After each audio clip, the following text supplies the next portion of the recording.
Assalamualaikum warahmatullahi wabarakatuh. Saya Cantika Junifer Kesha Putri, motivator dari Bimba AIUEO Unit Depok Timur. Pada hari ini saya akan mengerjakan tugas pertama dari kebimbaan. Jadi, saya akan menjawab beberapa pertanyaan. Pertanyaan yang pertama, apa yang sahabat pahami tentang kata bimba dan dasar pemikiran dari lahirnya kata bimba?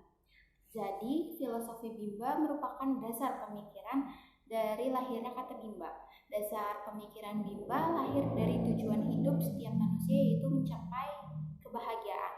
Kata bimba sendiri ditulis secara khusus, yaitu diawali dengan huruf BI kecil yang berarti bimbingan, dan huruf sesudahnya yaitu MBA besar dengan huruf M berwarna merah yang berarti minat, dan BA yaitu belajar anak. Jadi bimba merupakan bimbingan minat belajar anak, sedangkan tulisan AIUEO merupakan huruf vokal yang pastinya terdapat pada setiap kata.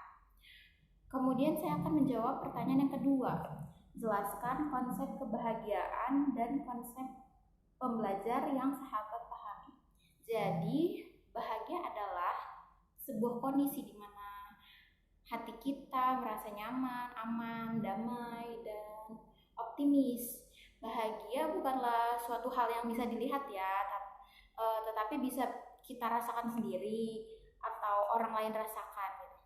Untuk menjadi bahagia tentunya harus memiliki kunci. Salah satunya itu adalah dengan menjadi seorang pembelajar. Jadi pembelajar adalah seorang yang senang belajar, senang memperbaiki diri untuk menjadi lebih baik lagi. Dan orang yang senantiasa mengevaluasi diri, itu termasuk dalam seseorang yang senang belajar, adalah seorang pelajar. Jadi belajar yang dimaksud di sini tuh tidak selalu dengan buku, tetapi belajar mengenai cara pandang kita terhadap kehidupan, belajar menerima perbedaan dan senantiasa memperbaiki diri terus menerus sehingga kita bisa berkembang menjadi lebih baik lagi dari sebelumnya. Kemudian pertanyaan yang ketiga, jelaskan makna setiap ayat yang terkandung dalam 7 nilai dasar bimba. Jadi poin yang pertama dari ayat pertama yaitu kata bimba dan fun learning. Artinya, sebelum kita menjadi seorang motivator, kita harus terlebih dahulu mengenal serta memahami segala hal dari kata bimba itu sendiri, bahwa bimba lahir dari tujuan utama manusia yaitu bahagia. Maka untuk mencapai suatu tujuan tersebut, bimba harus menerapkan metode yang menyenangkan, fun learning.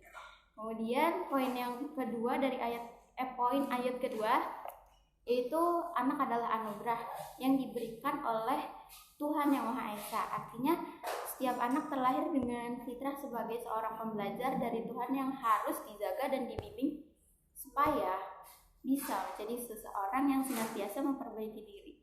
Poin dari ayat ketiga yaitu pelaksanaan pendidikan yang menyenangkan harus diwujudkan sepanjang masa.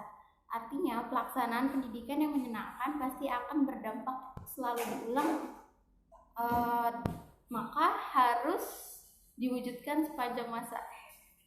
Poin yang keempat dari ayat keempat yaitu pendidikan secara bertahap, small step system dan individual system merupakan syarat mutlak pelaksanaan pendidikan yang menyenangkan.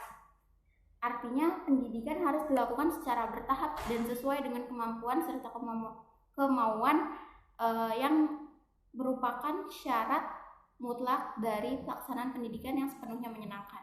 Jadi kalau kita sudah memberikan sebuah kegiatan yang secara bertahap, dimulai dari kemampuan anak dari level mana, dari pemahamannya sampai mana, kita harus bisa small step system pertama, yaitu harus pendekatan diri juga gitu kan.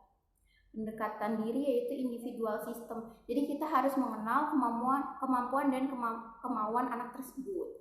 Nah, kalau sudah sesuai, maka dengan sendirinya akan tercipta suatu kegiatan belajar yang menyenangkan, fun learning.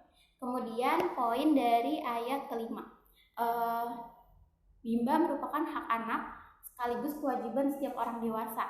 Jadi artinya Bimba lahir untuk memenuhi hak anak, salah satunya yaitu mendapatkan pendidikan yang sesuai dan hak untuk bahagia. Kita sebagai seorang dewasa, baik orang tua maupun motivator, saling memperbaiki diri serta bahu-membahu, harus bahu-membahu untuk menciptakan pelaksanaan pendidikan yang sepenuhnya menyenangkan untuk anak, baik itu di rumah maupun di Bimba. Kemudian saya akan menjelaskan poin dari ayat ke-6.